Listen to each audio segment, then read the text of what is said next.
Good morning students. तो last class में हमने वेक्टर एडिशन देखा था और रीसोल्यूशन ऑफ वेक्टर देखा था। आज हम देखते हैं एक्सप्रेशन फॉर पोजीशन वेक्टर। अब देखिए क्या होता है, जैसे यहाँ पर हम क्या लिए, पोजीशन वेक्टर लेते हैं OP। ठीक है, पार्टिकल क्या है यहाँ P पे है with respect to the origin O। अब देखिए यहाँ पर x और y coordinate of point P है। यहाँ पर क्या है, x और y कोऑर्डिनेट्स है पॉइंट P के। देन आपको पता है पैरेललोग्राम लॉ लगा दो। यहाँ पर OP इज इक्वल टू क्या होगा, OA प्लस OB हो जाएगा।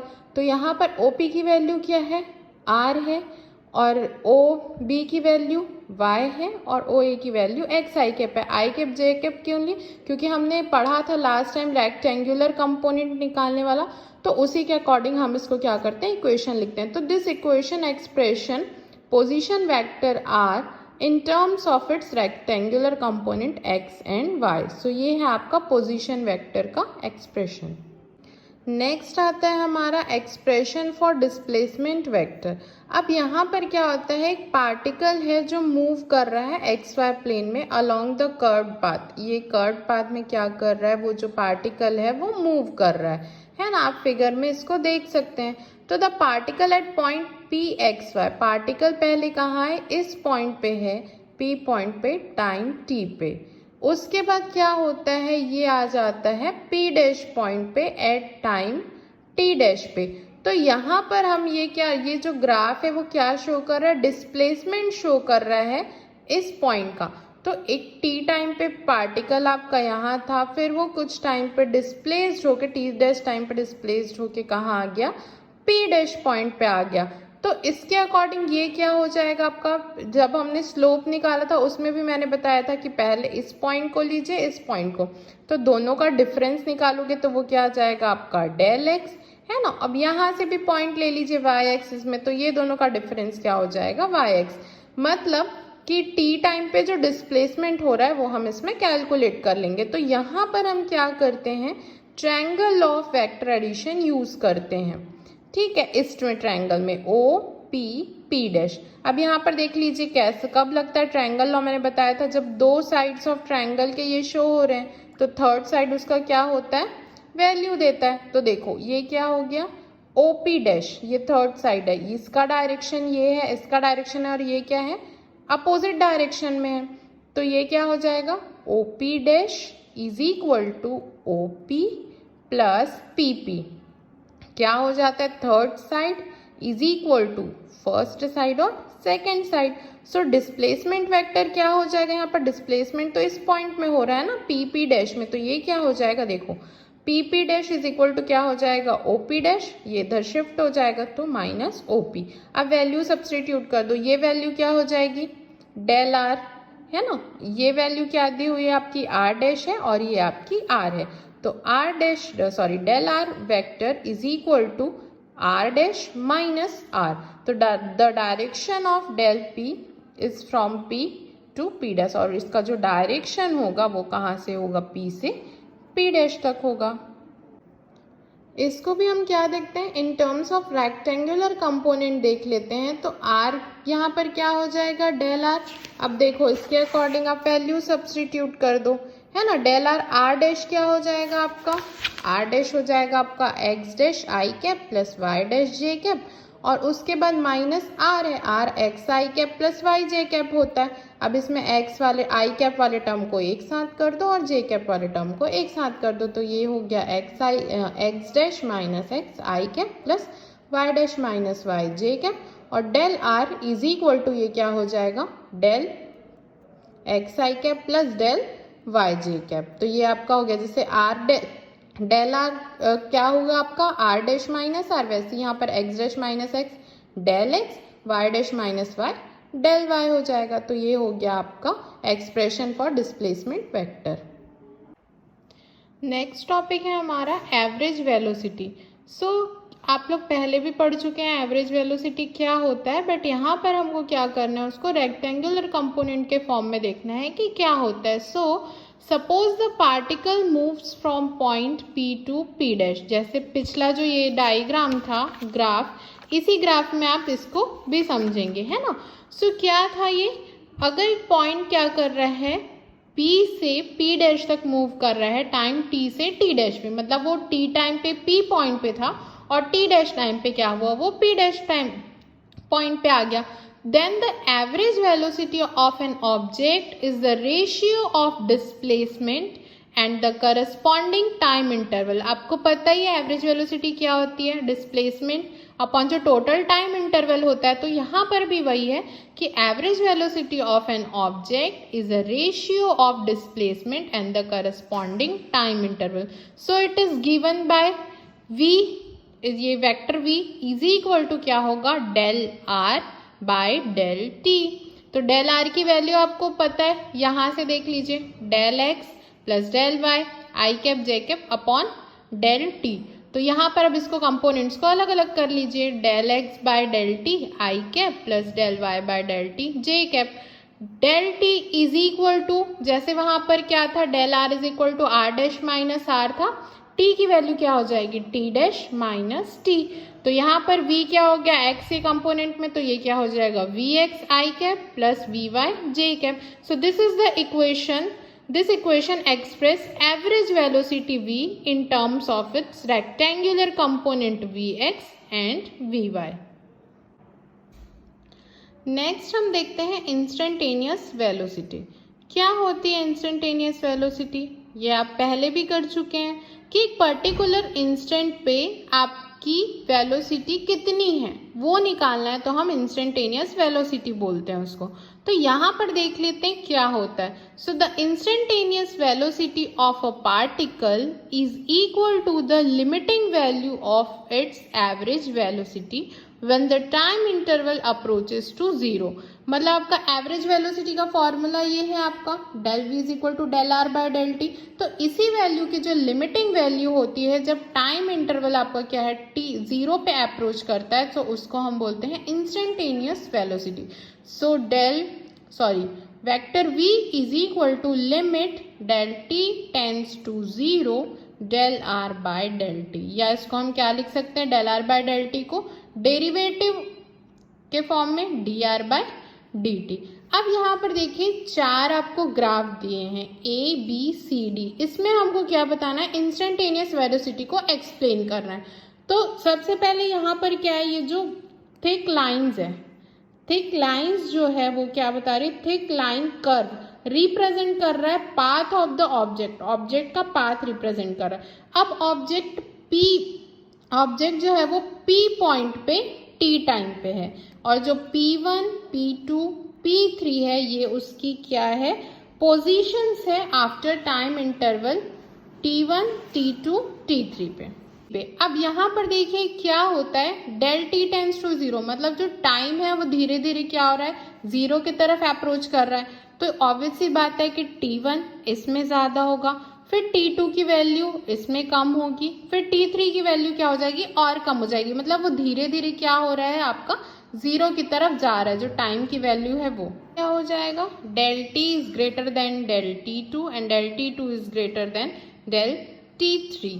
तो यहाँ पर ये होते जाएगा, टाइम धीरे धीरे कम होते, धीरे धीरे जीरो की तरफ अप्रोच होते जाएगा। तो हमको क्या बताना, डायरेक्शन ऑफ v, जो v है एवरेज वेलोसिटी का डायरेक्शन, वो कहाँ पर शो हो रहा है। तो यहाँ पर देखिए इन सब में जो क्या हो रहा है, इसकी डायरेक्शन, जिस डायरेक्शन पे आपका ये है del r, that means displacement vector है del r1, del r2, del r3, उसी के डायरेक्शन पे आपका क्या है, वेलोसिटी का डायरेक्शन है। लेकिन जब डेल टी जीरो हो गया, डेल आर भी जीरो हो गया, दोनों जीरो की तरफ अप्रोच कर रहे हैं, तो इसका जो डायरेक्शन है ये क्या हो रहा है, जो पॉइंट है, जो आपका ऑब्जेक्ट है उसके टेंजेंट, ठीक है, उसके पाथ ऑफ द टेंजेंट, तो जो ऑब्जेक्ट का पाथ है उस पाथ के टेंजेंट में शो हो रहा है। सो यहाँ पर क्या होगा, जो direction of velocity is along the tangent to the path, जो D है, मतलब A, B और C तीनों में क्या था, जिस डायरेक्शन में आपका डिस्प्लेसमेंट वेक्टर था उसी डायरेक्शन में आपकी वेलोसिटी थी। बट इसमें क्या होता है, जब T जीरो हो गया तो डेल R भी जीरो की तरफ अप्रोच हो गया, तो क्या होता है, जो आपका ऑब्जेक्ट है, ऑब्जेक्ट का जो पाथ है उसके अलोंग जो टेंजेंट होता है वो शो कर रहा है आपका direction of velocity. So here direction of velocity at an instant on the path of an object is tangent to the path at the point is in the direction of motion. So यहाँ पर ये आपका हो गया instantaneous velocity. ये जो है आपका जो मैंने आपको एक्सप्लेन किया उसी का डिस्क्रिप्शन है कि इंस्टेंटेनियस वेलोसिटी की डायरेक्शन क्या होगी। इसमें वही सब कुछ लिखा हुआ है, तो आप इसको एक बार रीड कर लेंगे। अब इसमें क्या करते हैं, जैसे हमने सभी को क्या किया था, रेक्टेंगुलर कंपोनेंट के फॉर्म में देखा था, हम इंस्टेंटेनियस वेलोसिटी को भी रेक्टेंगुलर कंपोनेंट के फॉर्म में कैलकुलेट करते हैं। So we can express v in terms of rectangular component. So v क्या था आपका, dr/dt था, जिसको क्या लिमिट के फॉर्म में होता है, तो limit del t tends to 0 del r/del t। आपको लिमिट तो ये लिखोगे, del r की वैल्यू आपको क्या थी पता है, del X I cap plus del Y cap by J cap. आपने एवरेज वेलोसिटी में ये चीज किया हुआ है, सेपरेट कर दो आई कैप को और जे कैप को, तो ये क्या हो जाएगा, limit del T tends to 0 del X by del T I cap plus limit del T tends to 0 del Y by del T J cap. दोनों को सेपरेट कर दिया। अब यहाँ पर इसकी वैल्यू क्या होती है, जैसे यहाँ पर इसकी value D R by D T होती है, तो ये क्या हो जाएगा आपका dx by D T I cap plus dy, ये हो जाएगा dy, तो dy by D T J cap. अब इसको आपको पता ही है कि ये क्या होता है, dx by D T vx होता है, और ये क्या होता है आपका vy होता है। तो v जो है आपका इंस्टेंटेनियस वेलोसिटी क्या होगा, vx आई कैप और vy जे कैप। ये हो गया आपका रेक्टेंगुलर कंपोनेंट के फॉर्म में। तो इफ अगर coordinate x and y are known as function of time, अगर x और y t के फंक्शन है, टाइम के फंक्शन है, then we can determine vx and vy। तो हम निकाल सकते हैं। अब इसमें मैग्नीट्यूड, ये तो आपका रेक्टेंगुलर कंपोनेंट बता दिया, उसमें हम लोग क्या क्या निकालते थे, मैग्नीट्यूड के साथ साथ डायरेक्शन भी हमने कैलकुलेट किया हुआ है। तो the magnitude of v will be क्या होता है, जैसे r इज इक्वल टू क्या था आपका, root over X square plus Y square था, वैसे यहाँ पर क्या हो जाएगा, मैग्नीट्यूड v का क्या हो जाएगा, यहाँ पर क्या है vx और vy है, तो vx square plus vy square.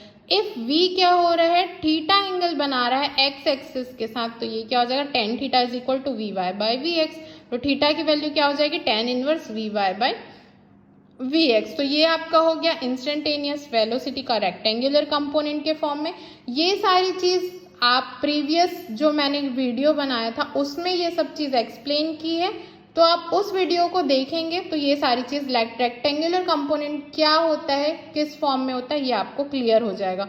और उससे रिलेटेड न्यूमेरिकल्स भी है जो कि आपको सॉल्व करने हैं, टेक्स्ट बुक में क्वेश्चन दिया हुआ है, कुछ नहीं करना है, बस वैल्यू सब्स्टिट्यूट करना है, मैग्नीट्यूड निकालना है, उसका एंगल निकालना है, डायरेक्शन निकालना है, तो यहाँ पर आपका इंस्टेंटेनियस वेलोसिटी कंप्लीट होता है। नेक्स्ट आता है आपका एवरेज एक्सेलरेशन। जैसे आपकी एवरेज वेलोसिटी थी, सेम आपका एवरेज एक्सेलरेशन भी वैसी होगा। So the average acceleration of an object is the ratio of the change in velocity and the corresponding time interval. उस टाइम इंटरवल पे वेलोसिटी में कितने चेंजेस आते हैं वो हमारा क्या बता रहा है, एवरेज एक्सेलरेशन। अब देखो हर चीज यहाँ पर रेक्टेंगुलर कंपोनेंट के फॉर्म में करना है, तो if velocity and object changes from v to v dash, जो आपका p टू p डैश वाला था, वैसे यहाँ पर v से v डैश में अगर चेंजेस हो रहा है एट अ टाइम t पे, t टाइम पे, डेल t टाइम पे उसमें चेंजेस हो रहा है, then the average acceleration is given by, we know that acceleration is equal to change in velocity upon time interval. तो ये क्या हो जाएगा, v dash minus v by del t is equal to, ये क्या हो जाएगा आपका del v by del t, जैसे वहां पर r का कॉन्सेप्ट था यहाँ पर v का है, इज इक्वल टू v जो है पिछला हमने निकाला है इंस्टेंटेनियस में, v है x और y के कंपोनेंट में लिखना है रेक्टेंगुलर कंपोनेंट के फॉर्म में, तो ये क्या हो जाएगा vx i cap plus vy j cap upon del t। Separate कर दो i वाला और j वाला। अब देखो vx by t velocity by acceleration क्या बताता है आपका, sorry change in velocity by time क्या बताता है आपका, एक्सेलरेशन। तो ये क्या हो जाएगा आपका ax आई कैप और ये क्या हो जाएगा आपका ay j कैप। तो this equation express average acceleration A in terms of its rectangular component ax and ay, as del A is equal to, we know that del V by del T. So the direction of average velocity is same as that of the change in velocity v dash. Instantaneous acceleration. So क्या होता है instantaneous acceleration? जैसे last आपका था instantaneous velocity, वैसे ही यहाँ पर acceleration भी होगा एट पर्टिकुलर उस टाइम इंटरवल पे, उस एक पर्टिकुलर उस टाइम पे हमको अगर एक्सलेरेशन देखना है ना, सो वो क्या होता है आपका इंस्टेंटेनियस एक्सलेरेशन. अब यहाँ पर देखिए, the instantaneous acceleration of an object is equal to the limiting value of its average acceleration when the time interval approaches to zero. Same velocity जैसा ही यहाँ पर देखो. अब इसमें ये क्या है, acceleration del v by del T है, तो यहाँ पर इसी की लिमिटिंग वैल्यू के इक्वल क्या होगी हमारी instantaneous acceleration. So A vector is equal to limit del T tends to zero del v by del T is equal to, इसको हम क्या लिख सकते हैं, डेरिवेशन के फॉर्म में लिख सकते हैं. सो dv by dt. So this is your instantaneous acceleration.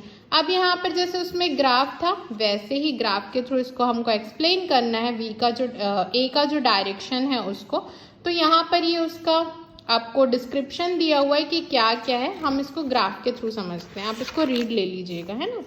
सो देखो इसमें क्या होता है कि अगेन ये जो थिक कर्व है, ये जो ABCD में आपको थिक कर्व दिख रहा है, वो क्या बता रहा है, पाथ बता रहा है आपको उस ऑब्जेक्ट का, है ना.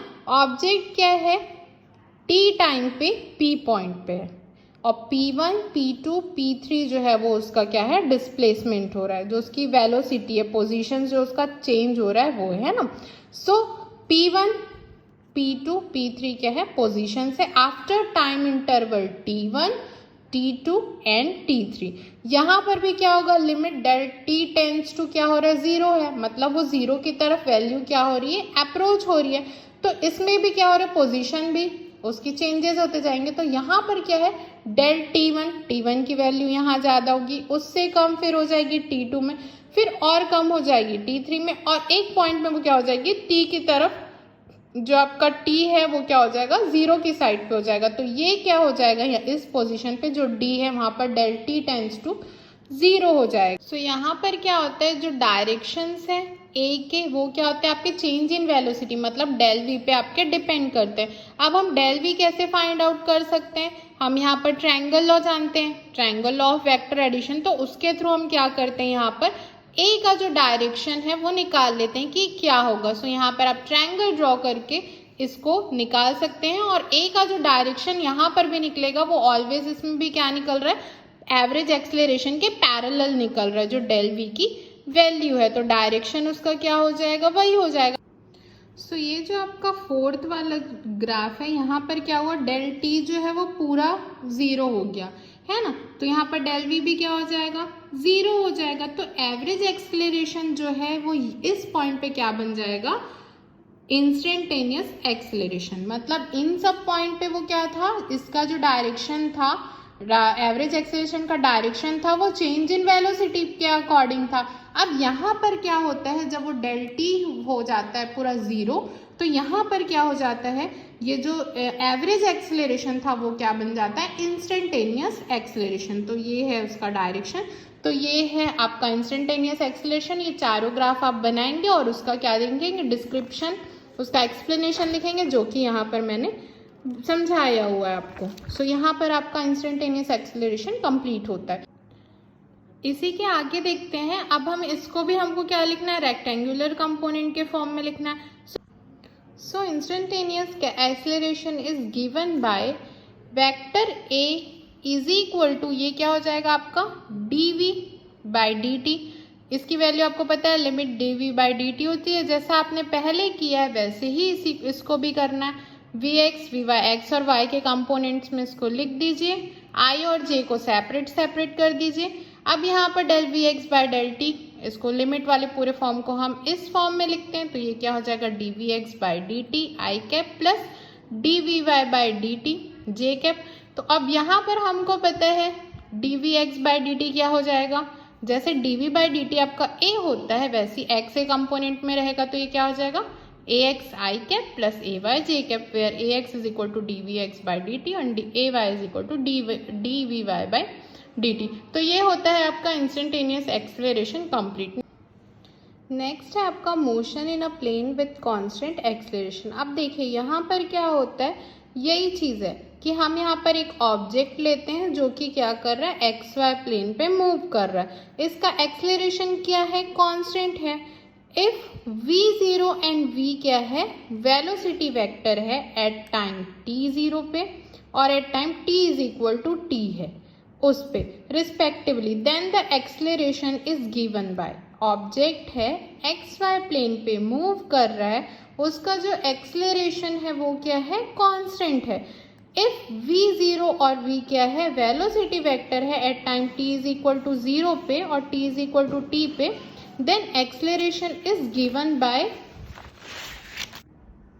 सो यहाँ देखते हैं, तो देखिए a इज इक्वल टू क्या है, इसका पता है आपको एक्सेलरेशन क्या होता है, change in velocity by time. जब time t is equal to T था तो वेलोसिटी v थी, जब t इज इक्वल टू 0 था तो ये v0 था, तो यहाँ वही हुआ।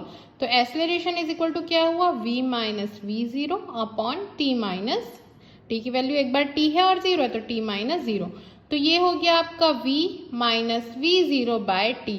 अब देखो t इधर ट्रांसफर हो गया तो क्या बचा, v माइनस v0, तो इसको हम कैसे लिख सकते हैं, v is equal to v0 plus at।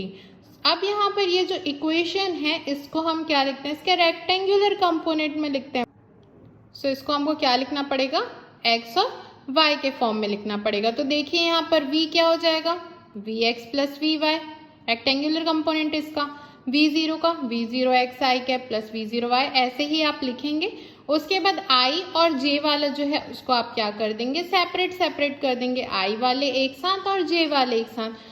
इसके बाद आप क्या करेंगे, comparing the coefficient of I and J on both side, दोनों साइड LHS और RHS में आप क्या करेंगे, आई और जे के जो कंपोनेंट है उसको आप क्या करेंगे, सॉरी जो कोफिशिएंट है उसको कंपेयर करेंगे। तो यहाँ Vx इज इक्वल टू आपको मिल जाएगा v0x प्लस axt, Vy की वैल्यू मिल जाएगी v0 plus ayt।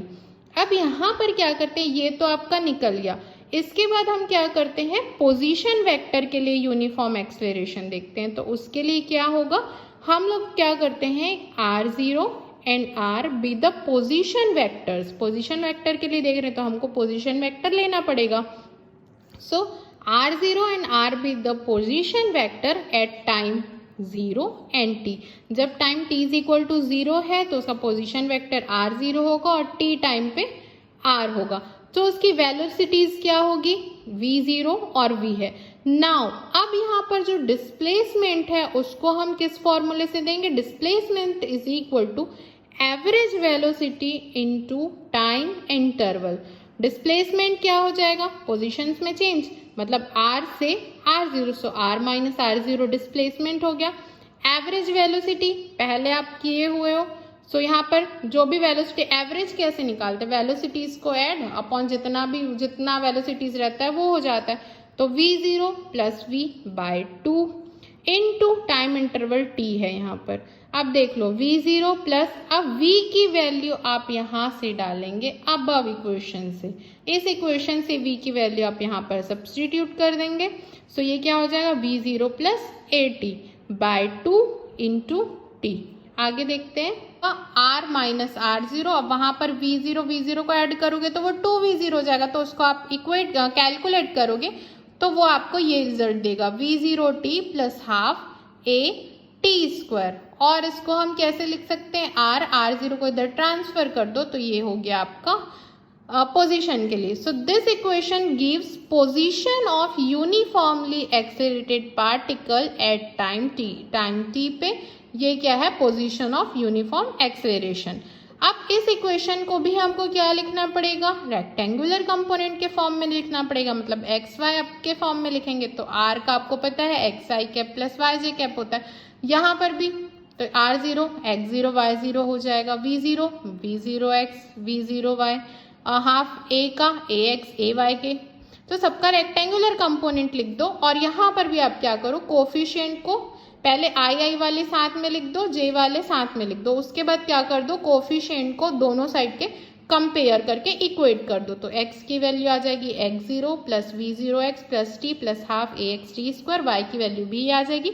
So this is the motion in a plane with uniform acceleration can be treated as two separate simultaneous and one dimensional motion along two perpendicular direction. ये वाला जो equation है, ये दोनों equation क्या है, motion in a plane with uniform acceleration का।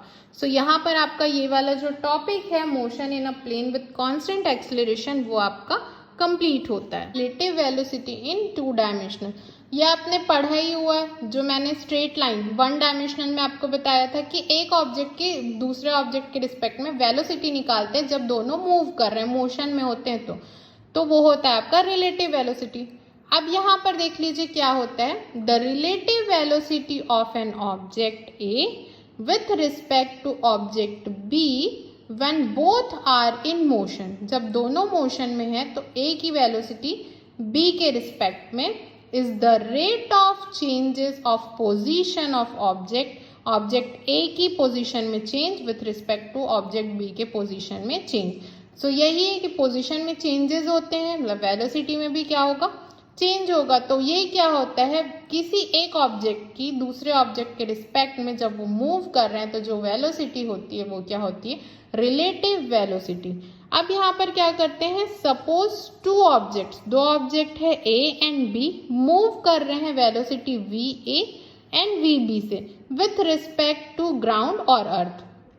ठीक है, ग्राउंड या अर्थ के रिस्पेक्ट में दो ऑब्जेक्ट है ए और बी, वो मूव कर रहे हैं वेलोसिटी ए और वी से। अब देखो relative velocity of A with respect to B, A की वेलोसिटी बी के रिस्पेक्ट में क्या होगी, ये हमने पहले किया हुआ है तो आप वो देख लेंगे, अगर अभी भी थोड़ा भी डाउट होगा आपको तो, है ना, वहाँ पर मैंने बहुत अच्छे से एक्सप्लेन किया हुआ है आपको विथ एग्जाम्पल के साथ। तो यहाँ पर देखते हैं, तो यहाँ पर क्या हो जाएगा, वी ए बी, ए की वेलोसिटी बी के रिस्पेक्ट में क्या हो जाएगी, v A minus we B.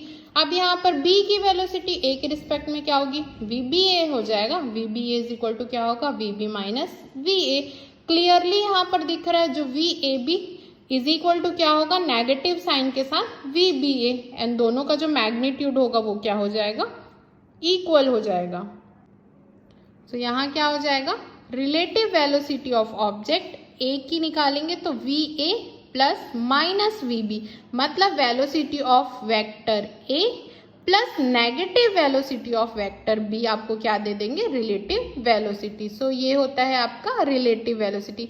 Next हम देखते हैं प्रोजेक्टाइल मोशन, ये बहुत इंपॉर्टेंट टॉपिक है तो इसको आप अच्छे से समझेंगे। डेफिनेशन है, when an object is in flight after being projected or thrown then that object is called a projectile and this motion is called projectile motion. मतलब एग्जाम्पल है आपका क्रिकेट बॉल का जो मोशन होता है, बेसबॉल का motion, जो भी है ना, तो कोई भी ऑब्जेक्ट जिसको हम क्या करते हैं, थ्रो करते हैं, तो वो जो ऑब्जेक्ट है उस ऑब्जेक्ट को हम कहते हैं प्रोजेक्टाइल, और उस ऑब्जेक्ट का जो मोशन होता है this motion is called projectile motion. जैसे क्रिकेट खेलते हैं, क्रिकेट खेलते समय आप बॉल थ्रो करते हैं या कुछ भी चीज का जैसा हो गया, जब आप कुछ एंगल बनाते हो उसको थ्रो करते हैं ना, तो वो क्या होता है, projectile motion. The motion of projectile में B thought of as a result of two separate simultaneously occurring component of motion। अब देखो मोशन हो रहा है, टू डायमेंशनल में हो रहा है ना, तो उसमें क्या होंगे, x कंपोनेंट होगा, y component, that means horizontal और वर्टिकल कंपोनेंट्स भी होंगे। तो इसके भी क्या होंगे, दो कंपोनेंट होंगे, हॉरिजॉन्टल का हॉरिजॉन्टल डायरेक्शन में होगा विदाउट एनी एक्सेलरेशन, कोई भी एक्सेलरेशन नहीं होगा, और वर्टिकल डायरेक्शन में होगा with constant acceleration due to force of gravity. ये क्या है, आपका डायग्राम है प्रोजेक्टाइल मोशन का। इस टाइप का ये जो मोशन दिखा रहे हैं ऑब्जेक्ट का, ये मोशन क्या होता है आपका, प्रोजेक्टाइल मोशन। मतलब इस टाइप का अगर हम थ्रो करते हैं तो अब देखिए क्या निकाला है हमको, projectile fired eight an angle theta with x axis. अगर कोई ऑब्जेक्ट एक्स एक्सिस के साथ थीटा एंगल बनाते हुए हम उसको थ्रो करते हैं, तो उसके लिए क्या क्या हमको कैलकुलेट करना होगा वो चीज़। तो देखिए, suppose a body is projected with initial velocity u। Suppose कोई एक बॉल है, बॉल को मैं क्या कर रही हूँ, एक इनिशियल वेलोसिटी u है, उससे मैं उसको प्रोजेक्ट कर रही हूँ। ऐसा प्रोजेक्ट कर रही हूँ, कुछ एंगल बनाते हुए, मान लीजिए मैं थीटा एंगल बनाते हुए उसको क्या कर रही हूँ, थ्रो कर रही हूँ। मतलब यहाँ पर एक बॉडी है जिसको हम क्या कर रहे हैं, u वेलोसिटी से, इनिशियल वेलोसिटी से एक्स एक्सिस के साथ थीटा एंगल बनाते हुए उसको प्रोजेक्ट कर रहे हैं। तो u के क्या होंगे, दो रेक्टेंगुलर कंपोनेंट होंगे। एक होगा horizontal component u cos theta, क्योंकि आपको पता है थीटा जहां से वो एंगल बनाता है वो वाला क्या हो जाता है, साइड आपका cos थीटा हो जाता है, और जो ये वाला डायरेक्शन होता है वो आपका होता है sin थीटा। ये आप शुरू से करते आ रहे हैं ना। तो हॉरिजॉन्टल कंपोनेंट जो होगा u cos थीटा वो हमेशा कांस्टेंट रहेगा थ्रू आउट द मोशन। तो यहाँ आप डायग्राम में देख लीजिए, एक ऑब्जेक्ट है जिसको थ्रो किए, तो ये जो दिख रहा है आपको, ये क्या है, पाथ ऑफ प्रोजेक्टाइल। प्रोजेक्टाइल मतलब आपका जो ऑब्जेक्ट है उसका ये पाथ है। अब यहाँ पर ये वेलोसिटीज की इनिशियल वेलोसिटी u है, तो इसके दो कंपोनेंट है, एक होता है आपका हॉरिजॉन्टल कंपोनेंट, एक आपका वर्टिकल कंपोनेंट। हॉरिजॉन्टल कंपोनेंट जिसके साथ वो एंगल बनाता है वो cos थीटा, और बाकी जो दूसरा होता है वो होता है आपका sin थीटा। तो हॉरिजॉन्टल कंपोनेंट आपका है u cos थीटा, जो कि चेंज नहीं होता, कांस्टेंट होता है थ्रू आउट द मोशन। और ये जो है आपका वो होता है u cos theta u sin theta vertical component, जो कि क्या होता है, उसमें चेंजेस होते रहते हैं टाइम के साथ। क्यों? Due to effect of gravity के कारण। अब देखो यहाँ पर क्या होता है, पहले ये जो कंपोनेंट है वो क्या होता है, धीरे धीरे डिक्रीज होते जाता है। मतलब जैसे हम कोई बॉल ही है और उसको थ्रो करते हैं, तो वो क्या होता है, उसका एक टाइम में वो क्या होता है, मैक्सिमम हाइट में पहुंच जाता है। उस हाइट में वो जो कंपोनेंट होता है वो जीरो, फिर धीरे धीरे वो ग्राउंड को टच करता है, तो उसकी जो वेलोसिटी है वो क्या हो जाती है, बढ़ जाती है। तो यहीं पर देखिए, पहले ये क्या होता है, इस पॉइंट पे धीरे धीरे ये एक हाइट पे जा रहा है, तो हाइट पे जाता है तो इसका जो कंपोनेंट है वो क्या होता है, धीरे धीरे डिक्रीज होता है। इस पॉइंट पे वो क्या हो जाता है, जीरो हो जाता है, और उसके बाद जब वो नीचे आता है, मतलब वापस ग्राउंड को टच करता है, तो उसका जो कंपोनेंट है वो क्या होता है, इंक्रीज होना शुरू कर देता है ना। तो ये आपका हो गया दो कंपोनेंट, एक होगा आपका हॉरिजॉन्टल कंपोनेंट और दूसरा हो गया आपका वर्टिकल कंपोनेंट। यहाँ पर ये हो गया, ये आपकी मैक्सिमम हाइट है, ये पाथ ऑफ प्रोजेक्टाइल है, ये आपका cos थीटा हो गया, और इधर का आपका sin थीटा हो गया। So under the combined effect of above two components, जो आपका हॉरिजॉन्टल और वर्टिकल कंपोनेंट के कंबाइंड इफेक्ट के कारण बॉडी जो है वो क्या करती है, पैराबोलिक पाथ को फॉलो करती है। पैराबोलिक पाथ आपका क्या हो गया, ये OAB, this path is called parabolic path. तो ये हो गया। अब देखते हैं इसमें कुछ हमको इक्वेशंस निकालने हैं, टाइम निकालना है, तो क्या क्या है। सो फर्स्ट है आपका equation of trajectory of projectile. सबसे पहले हमको क्या निकालना है, इक्वेशन ऑफ ट्रेजेक्ट्री। अब देखिए ये कैसा होता है, suppose the body reaches the point PXY after time t। इस डायग्राम में आप देख लीजिए कि जो पॉइंट है ना, जो ऑब्जेक्ट है वो क्या होता है, कुछ टाइम के बाद, t टाइम के बाद वो पॉइंट P में पहुंचता है। ये क्या बना रहा है, P पॉइंट पे पहुंच के यहाँ पर बीटा एंगल बना रहा है। सो यहाँ पर क्या होता है, जो horizontal distance covered by the body in time t, जो हॉरिजॉन्टल डिस्टेंस है मतलब x एक्सिस वाला, covered by body at time t, तो x इज इक्वल टू क्या हो जाएगा, हॉरिजॉन्टल वेलोसिटी इनटू टाइम। तो ये क्या हो जाएगा, horizontal distance x is equal to horizontal velocity into time. Velocity मैंने आपको बताया है एक्स एक्सिस की क्या होगी, u cos थीटा होगी, और टाइम है आपका t, तो u cos थीटा, तो यहाँ t, तो x इज इक्वल टू क्या हो गया, u cos theta into t। अब यहाँ पर हमको क्या चाहिए, टाइम निकालना है, तो time t is equal to क्या हो जाएगा, x by u cos theta. तो ये काफी इजी सा है। हम यहाँ पर क्या निकालेंगे, हॉरिजॉन्टल डिस्टेंस टाइम t पे जितना कवर हो रहा है वो। सो पी, इसको आपको पता है एक्स इज इक्वल टू क्या होता है, horizontal distance into time. Horizontal velocity क्या हो गई आपकी, यू कॉस थीटा, और टाइम है आपका टी, तो इससे आप क्या निकालेंगे, t is equal to x by u cos theta. ये तो हो गया हॉरिजॉन्टल मोशन के लिए। अब हम देखते हैं इसके वर्टिकल मोशन के लिए। तो वर्टिकल मोशन में क्या होता है, चेंजेस होता है। इसमें तो कोई चेंज नहीं होता, बट इसमें क्या होते हैं, चेंजेस होते हैं। किसके कारण, ग्रेविटी के इफेक्ट के कारण। तो यहाँ पर क्या हो जाएगा, वर्टिकल मोशन में u की वैल्यू तो u साइन थीटा रहेगी, जैसे उसमें cos था वैसे इसका कंपोनेंट क्या है, साइन थीटा है। a की वैल्यू हो जाएगी माइनस जी।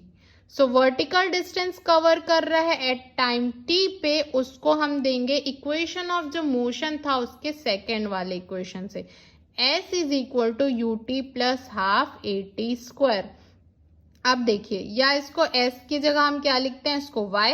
अब देखो यहाँ पर u की वैल्यू क्या है, u साइन थीटा है। t की वैल्यू इससे आप लिख लीजिए x by u cos theta minus half, a की वैल्यू क्या है, g है ना, प्लस है बट यहाँ पर g क्या है, माइनस है, तो ये क्या हो जाएगा माइनस हाफ g, और t स्क्वायर इसका स्क्वायर कर दीजिए, तो ये क्या हो जाएगा x square by u square cos square theta. Simple है। सो ये हो गया y is equal to x tan theta minus g by two u square cos square theta x square. देखिए ये कहाँ से हुआ, ये u से u तो कैंसिल हो गया, sign theta by cos theta आप सबको पता है टेन थीटा होता है, तो ये क्या हो गया x टेन थीटा माइनस यहाँ पर g अपॉन ये क्या हो गया two u square cos square theta x square. तो यहाँ पर ये निकल गया आपका वर्टिकल मोशन के लिए। यहाँ पर हम क्या करते हैं, टेन थीटा को p और ये वाला जो है वो आपका q, तो y is equal to p x minus q x square, where p and q क्या है, कांस्टेंट है। Thus y is a quadratic function of x। यहाँ ये हो गया कि y जो है वो x का क्वाड्रेटिक फंक्शन है, और जो प्रोजेक्टाइल का जो ट्रेजेक्ट्री इक्वेशन हमने निकाला है वो क्या है, पैराबोला है। Hence the trajectory of a projectile is a parabola. Next हम देखते हैं टाइम ऑफ मैक्सिमम हाइट, मतलब उस मैक्सिमम हाइट में पहुंचता है प्रोजेक्टाइल तो उसके क्या टाइम होगी, टाइम के लिए हम इसमें इक्वेशन निकालते हैं। So let Tm be the time taken by a projectile to reach the maximum height। Projectile को उस मैक्सिमम हाइट तक पहुंचने के लिए कितना टाइम लगता है, Tm टाइम लगता है। So at highest point vertical component of velocity is equal to zero. मैंने आपको बताया कि हाईएस्ट पॉइंट पे क्या होता है, वर्टिकल कंपोनेंट जीरो हो जाता है। तो देखिए इक्वेशन ऑफ मोशन का first equation v is equal to u plus a t. अब यहाँ पर v की वैल्यू क्या हो गई, जीरो। u की वैल्यू, u का कंपोनेंट क्या होता है, u साइन थीटा हो गया। a की वैल्यू आपको पता है माइनस जी होती है, तो माइनस जी रखेंगे, और t यहाँ पर क्या है, मैक्सिमम हाइट के लिए यहाँ पर t क्या लिखते हैं हम, tm लिखते हैं, तो ये हो गया आपका tm। अब देखिए tm, अब यहाँ पर ये क्या हो गया, इधर शिफ्ट हो गया, तो ये क्या हो जाएगा पॉजिटिव, तो tm इज इक्वल टू क्या हो जाएगा, u sine theta by g। So this is the equation of time of maximum height. Time of flight, so क्या होता है टाइम ऑफ फ्लाइट, जैसे आप कोई ऑब्जेक्ट थ्रो कर रहे हैं ना, तो वो ऑब्जेक्ट को उस जमीन तक आने, ग्राउंड तक आने में जितना भी टाइम लगता है उस टाइम को क्या कहते हैं, टाइम ऑफ फ्लाइट। तो देख लीजिए क्या है, it is the time taken by the projectile. Projectile जितना टाइम लेता है उस हॉरिजॉन्टल प्लेन तक आने के लिए, उसको हम क्या कहते हैं, टाइम ऑफ फ्लाइट। तो it is a time taken by the projectile from the instant it is projected till it reaches a point in horizontal plane of its projection. So the body reaches the point B after the time of flight. So यहाँ पर क्या होता है, after the time of flight, वो जो क्या होता है, ये जो टाइम के बाद ऑब्जेक्ट जो है वो क्या होता है, हॉरिजॉन्टल प्लेन B पर पहुंचता है, तो यही है। अब देखिए यहाँ पर net vertical displacement cover during the time of flight. Vertical displacement उस टाइम ऑफ फ्लाइट के ड्यूरिंग क्या है, जीरो है। इक्वेशन ऑफ मोशन लेते हैं, s is equal to u t plus half a t square. s vertical displacement zero, तो ये zero हो गया। u का component u sine theta, t यहाँ पर क्या है, time of flight that is tf minus half g। Minus half क्यों आए, क्योंकि a की वैल्यू क्या है, माइनस g है, तो माइनस हाफ g। t की वैल्यू यहाँ पर क्या है, tf स्क्वायर हो जाएगी, तो tf इज इक्वल टू, आप इसको कैलकुलेट कर लेंगे तो ये क्या आ जाएगी, 2u sign theta by g। इसको इक्वेट करना तो आता ही होगा, आप इसको इक्वेट कर लेंगे, ये इधर ट्रांसफर हो जाएगा, उसके बाद एक टी एफ से एक टी एफ यहाँ पर कैंसिल हो जाएगा और ये क्या हो जाएगा 2u sin theta by g. So यहाँ जो हो गया time of flight is equal to 2 times time of maximum height. तो ये क्या हो गया, मैक्सिमम हाइट के लिए जितना हमने टाइम निकाला था, टाइम ऑफ फ्लाइट क्या होता है उसका 2 टाइम्स होता है। So T F is equal to 2tm। ये क्यों, क्योंकि देखो पैराबोला क्या है, सिमेट्रिक पैराबोला पाथ है, तो इसके लिए जो टाइम ऑफ एसेंट्स होगा is equal to the time of descents होगा। अब देखिए क्या निकालना है, maximum height of a projectile. Maximum height that means मैंने जो बताया था आपको ए मैक्सिमम हाइट है ना, तो मैक्सिमम हाइट क्या होती है तो आप लिख ही लेंगे, it is a maximum vertical distance attained by a projectile above the horizontal plane of projection. मतलब वही आप प्रोजेक्शन मतलब क्या करोगे, किसी ऑब्जेक्ट को थ्रो करोगे तो जो उसकी मैक्सिमम हाइट होती है वही लिखा हुआ है, मैक्सिमम वर्टिकल डिस्टेंस जो वो कवर करता है वो, है ना। सो it is denoted by HM, उसको हम क्या करते हैं HM से डिनोट करते हैं, मतलब मैक्सिमम हाइट। अब देखो एट हाईएस्ट पॉइंट ए पे जो वर्टिकल कंपोनेंट ऑफ वेलोसिटी है वो 0 होती है, तो यहां पर लेंगे हम इक्वेशन ऑफ मोशन का third, v² minus u² is equal to 2as। Value substitute कर दो, v की वैल्यू वर्टिकल कंपोनेंट 0 है तो ये 0 हो जाएगा आपका, है ना। u की वैल्यू क्या है, u का 2 कंपोनेंट है तो वर्टिकल के लिए क्या है साइन थीटा है, तो u sin theta square is equal to 2, a की वैल्यू माइनस जी, s यहाँ पर क्या है HM है। सो ये हो गया HM वर्टिकल डिस्टेंस, तो h इज इक्वल टू क्या हो गया HM। अब यहाँ पर रख दीजिए तो u² sin² थीटा हो जाएगा, ये क्या हो जाएगा -2gm, यहाँ का भी माइनस यहाँ का भी माइनस दोनों कैंसिल हो गया, तो HM की वैल्यू क्या हो गई u² sin² theta by 2g। Next क्या है आपका हॉरिजॉन्टल रेंज। ये क्या होता है, it is the horizontal distance travelled by the projectile during the time of flight. मतलब उस टाइम पे कितना प्रोजेक्टाइल जितना हॉरिजॉन्टल डिस्टेंस कवर करता है वो आपका हो गया हॉरिजॉन्टल रेंज। तो horizontal range is equal to क्या हो गया आपका horizontal velocity into time of flight. Horizontal velocity आपको पता है u cos थीटा है, इसको हम r से डिनोट करते हैं, तो r is equal to velocity क्या हो गई u cos थीटा, क्योंकि x direction horizontal component, into time of flight आपने पहले निकाला हुआ है this one 2u sin theta by g. Value यहाँ पर सब्सटीट्यूट कर दो, इसको इक्वेट कर दो, तो ये क्या हो जाएगा u² cos² theta sin² theta by G.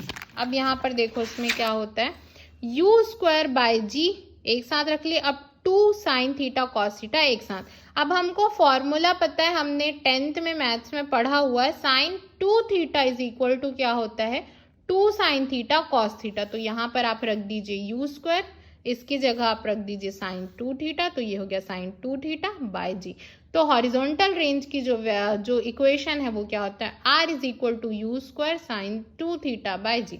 तो यहाँ पर आपका प्रोजेक्टाइल मोशन कंप्लीट होता है, साथ ही साथ आपका जो चैप्टर है मोशन इन अ प्लेन वो यहाँ पर कंप्लीट होता है। तो टेक्स्ट बुक में न्यूमेरिकल्स दिए हुए हैं, आपको सॉल्व करना है, बहुत सारे एग्जाम्पल्स हैं, नहीं बनता तो फिर मैं आपको एक्सप्लेन करूँगी। So thank you students.